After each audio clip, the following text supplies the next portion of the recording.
In the shadows of the 9th century, as the Byzantine Empire stood between collapsing antiquity and a rising medieval world, there emerged a man whose intellect would bend the very concept of time and distance.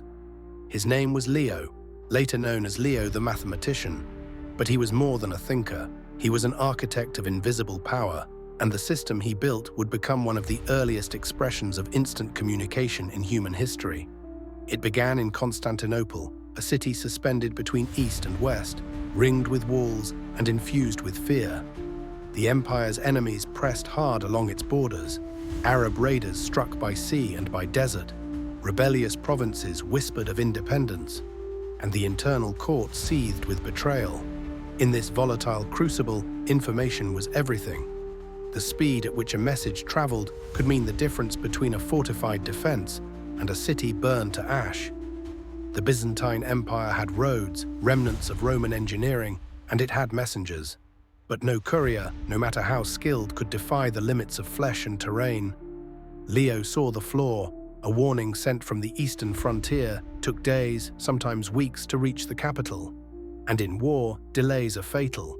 Leo had studied the ancients, Euclid, Ptolemy, Archimedes, but he also knew the stars, mechanics, hydraulics. He envisioned a system not of horses or scrolls, but of towers. He imagined light as the messenger. From Constantinople to the Cilician Gates, he traced a path, hundreds of miles long, snaking through hills and outposts. At each critical point, a beacon tower. Each tower equipped not just with flame, but with calculation. This was no simple fire signal. This was an optical telegraph, a code woven from light and time. The core of Leo's design was the synchronized water clock, a clepsydra. Each tower had one, identical in structure, calibrated to match. As water dripped, the float inside rose, moving a pointer across a disk of encoded symbols.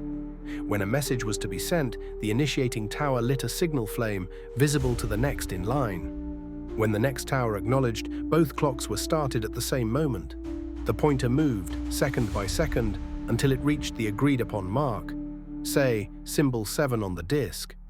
At that precise moment, a second flame was lit. The next tower, observing that signal at that moment, read symbol 7 from its own disk. The message was decoded, not by voice, not by parchment, but by synchronized cognition. Each pair of towers could thus transmit messages with dozens of meanings, prearranged commands, warnings, mobilizations. Military signals could travel across the empire in under an hour. No horseback, no parchment. Just light, water, and the precision of minds aligned across space. But Leo's system was more than just engineering. It was encryption. Without knowledge of the code, the mapping between time intervals and messages, an enemy intercepting the signals would see only lights. The meaning was invisible, the signal was abstract. This was not just a communication system, it was a secure network. Historical texts mention the system sparingly. The chronicles of Theophanes and later Byzantine historians refer to the beacon chain of Leo stretching from the palace in Constantinople to the distant fortresses of the Taurus Mountains. But they do not describe it in detail, perhaps because it was secret, perhaps because it was sacred. What we know comes from fragments, monastic records, Arabic observers, and reconstructions by modern scholars. What they describe is astonishing, not only in scale, but in ambition.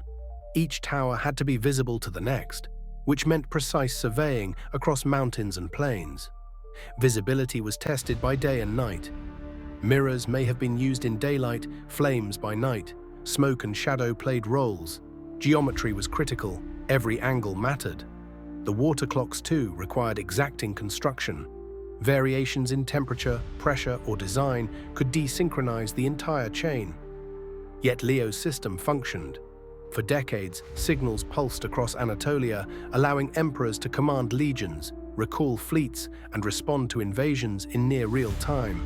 And yet, the system vanished. After the 10th century, references disappear. No blueprints survive. No ruins of the beacon towers have been definitively identified. As Byzantium declined, as cities fell and manuscripts burned, the knowledge scattered. The line of light went dark. Why? Some say the decline of imperial stability made maintenance impossible. Others believe the codes were lost with Leo's death, that the knowledge was too centralized, too dependent on his genius. Still others suggest something more intentional, that the system was dismantled, not by neglect, but by decree. After all, to control such a network was to control the empire. And empires fear concentration of power. But the echoes remain. Centuries later, in the Napoleonic era, Claude Chappe built a semaphore telegraph in France, using pivoting arms on towers to transmit messages over distances. His invention was hailed as revolutionary, but it was not without precedent.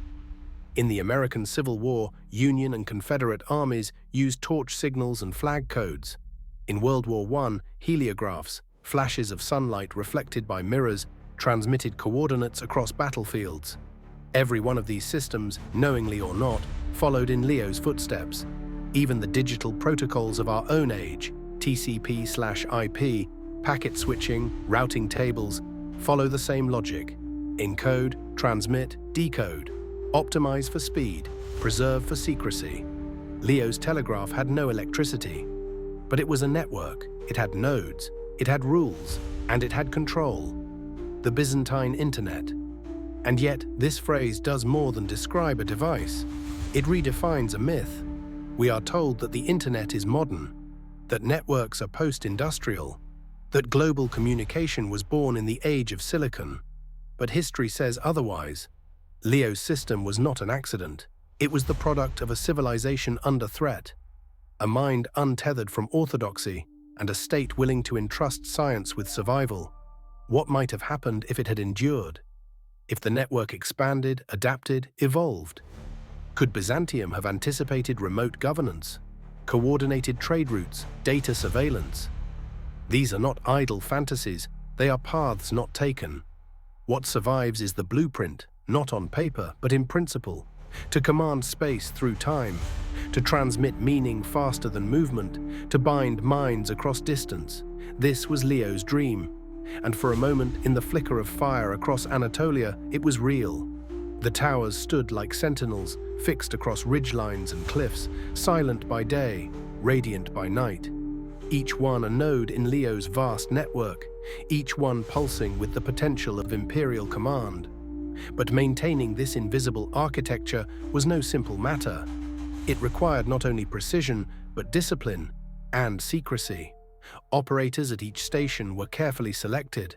They weren't merely guards or firekeepers, they were trained interpreters of time and signal, able to read and respond with mechanical accuracy. Their task was to synchronize the flow of water in their clepsydras, to monitor the horizon for signal flares, and to relay coded information with zero deviation. A missed interval meant a lost message. A misread flame could trigger a false alarm, or worse, a misdirected army. Records suggest that each tower maintained a staff of technicians and soldiers.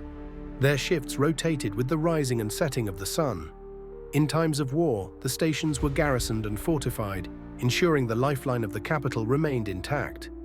These towers were not passive instruments, they were military infrastructure, as essential as walls, catapults, or cavalry, and the messages they carried were not trivial.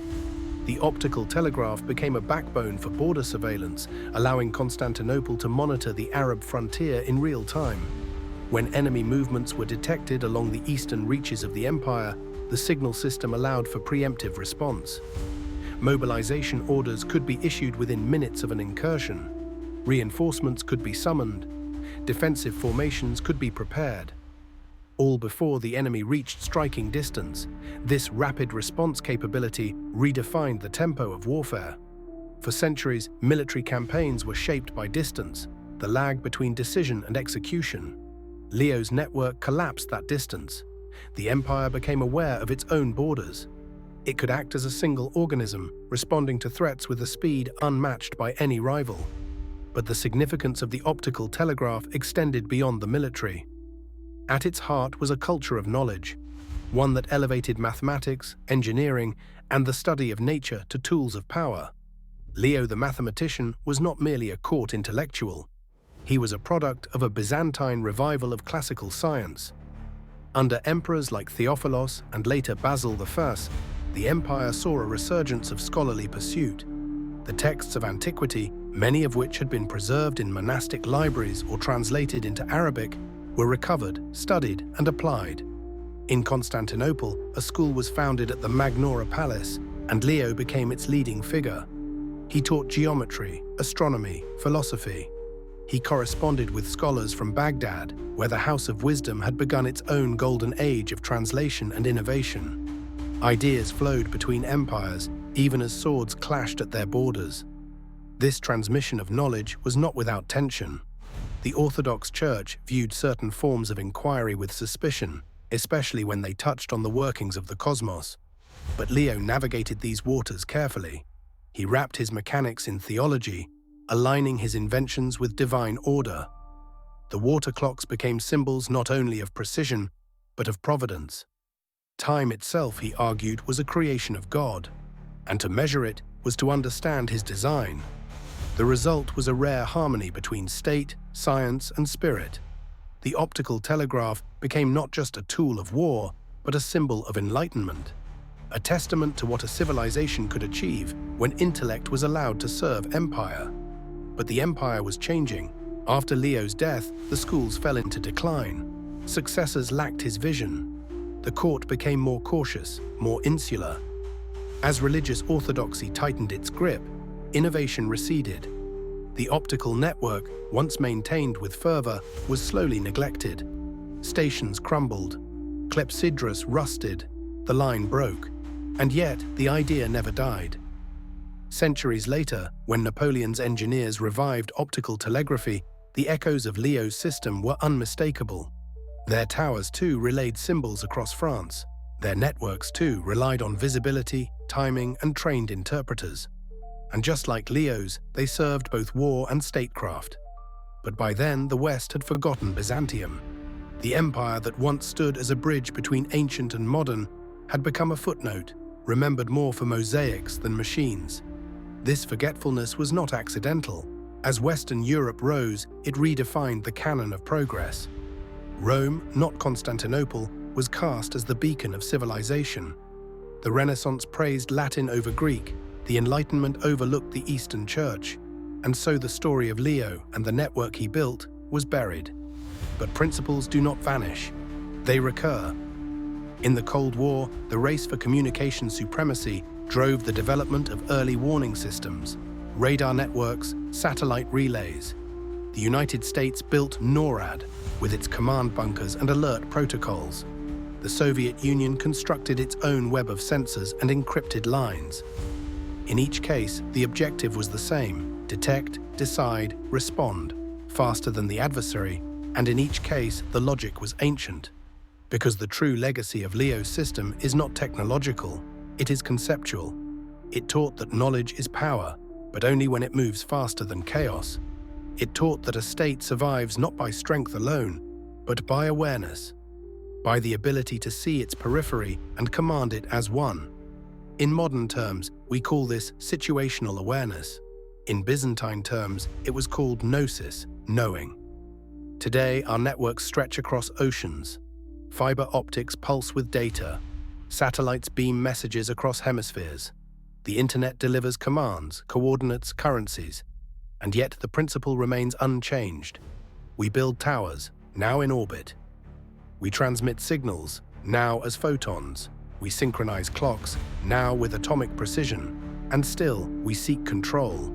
It is not coincidence that governments monitor the flow of data like emperors once watched the horizon, nor that corporate algorithms analyze real-time inputs the way Leo's operators track distant fires.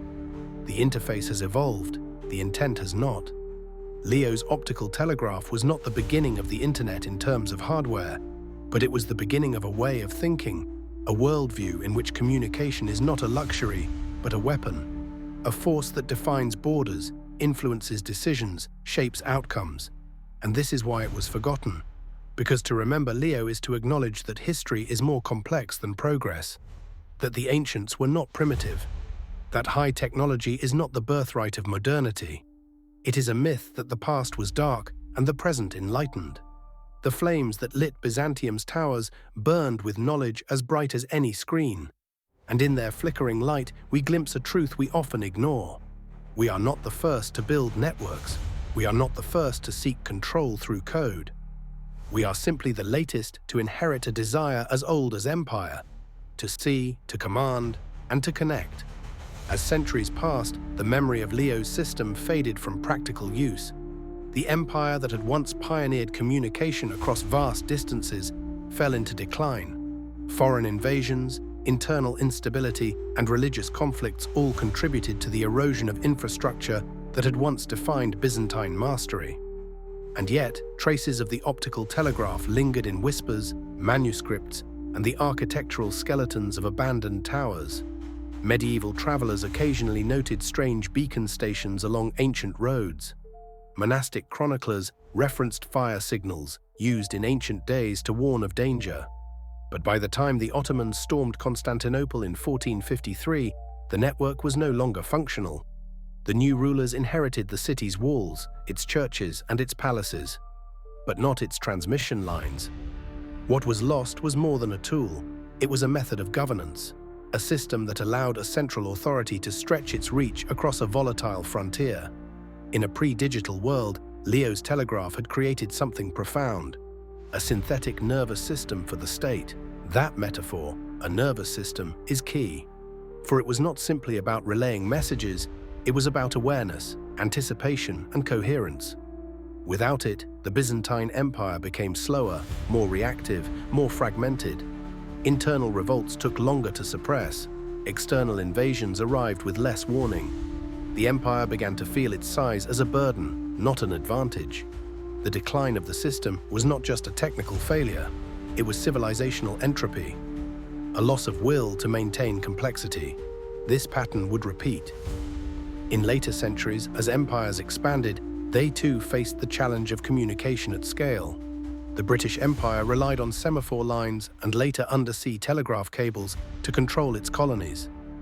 The Romanovs of Russia built massive rail-linked telegram networks to project power across Siberia. In each case, the same logic applied. Control the signal and you control the state. And just like Leo's system, each of these networks carried more than information. They carried ideology. Messages from the center reinforced loyalty, issued directives, measured compliance. The architecture of communication was also the architecture of obedience, which brings us to the present. In the 21st century, we have built a global network beyond Leo's imagination. Fiber optics, satellites, quantum encryption. We measure time with atomic clocks, sync across devices, stream data across continents in milliseconds. And yet, the essence is the same. When you tap a message into your phone, when a government intercepts a transmission, when an algorithm analyzes patterns in your speech, you are participating in a continuum that stretches back to Leo and his towers. Today, the internet serves not just the exchange of ideas, but the assertion of power. Cyber warfare, surveillance, disinformation, these are not aberrations of technology. They are the fulfillment of its ancient purpose. Because the first networks were never neutral. They were built to command, to extend the eye of the sovereign, to collapse time and space so that authority could operate unimpeded. Leo understood this. His network was not democratic. It did not invite dialogue. It issued orders, signaled threats, transmitted control. What makes his system remarkable is not just its mechanical genius, but its ideological clarity. It was built with purpose, and it succeeded until it didn't. Because every network, no matter how advanced, contains its own entropy. Clocks drift, towers fall, messages degrade, systems require maintenance, not just technical, but cultural. In our time, we see this too. Digital decay, disinformation, infrastructure fragility. We build faster, broader networks, but struggle to maintain their integrity. The more we rely on automation, the more we lose the human thread, the interpreters of meaning, the guardians of context. Leo's operators had to understand their system. They watched the horizon. They knew the codes. They were embedded in the world they served. Today, our systems grow opaque. Our algorithms process data we don't comprehend. Signals move faster than intention. In seeking total control, we may have created something else entirely. A network no longer in service to empire, but to entropy. And so Leo's system stands not only as a forgotten marvel, but as a warning. It tells us that communication is civilization's lifeblood, that to transmit is to exist. That speed without purpose, reach without comprehension, is not progress, it is noise. As we wire our cities, satellite our skies, and digitize our thoughts, we must ask, who controls the towers now? What messages are being sent? What meanings are being lost? Because if we forget the lessons of the past, we may repeat its collapse. Leo's optical telegraph was never about the fire itself. It was about the mind behind the flame, the architecture of intent, and that architecture still shapes us. Welcome to the Forbidden Index.